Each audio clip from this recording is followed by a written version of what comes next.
So, ayun na nga, Dolor. Nakita nyo naman kung gaano ka-intense yung workout na ginawa natin. So, kitang-kita nyo kung gaano ka-effective yung ating mga products na ginagamit. And Yes. syempre, after workout, kailangan natin mag-protein para mas mabilis naman yung pag-heal ng mga napunit na muscle natin. Kasi syempre, sinaktan natin yung ating muscle. So, maganda na after workout natin, mag-take tayo ng protein para mas mabilis naman yung paggaling ng mga napunit nating muscle. Syempre, ang gagamitin natin, Dolor, is si Mixmaster Blender para ma-blend ng maayos yung protein na inumin natin. Yes. Ito yung protein natin, Dolor, ha? Perfect to, lalo na sa mga naghahanap dyan ng protein na hindi nakakatigyawat. Kasi ang maganda dito, Dolor, plant-based na siya. So, hindi siya nakakatigyawat dahil nga organic na po siya. And ang maganda dito, Dolores, ayan sa protein natin, meron na siyang stevia, and which is natural sweetener yon. So, maganda to, Dolor, para sa mga napunit nating muscles, para mas mabilis yung paggaling napunit nating muscles. Ayan, so, pagkain yan ng ating muscle, ayan, lalo nagkakagaling lang natin sa pag-workout. So, magandang i-take natin to. And ang maganda dito, Dolor, ha, sa plant-based protein natin, meron na rin siyang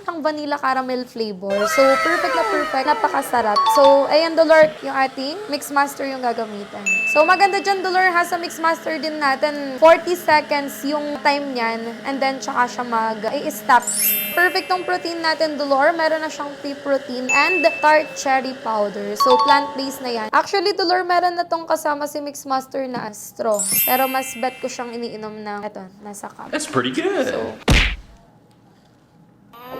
Yummy! ang sarap niya, Dolor. Para ka lang umiinom ng milk tea. Ganun yung lasa niya.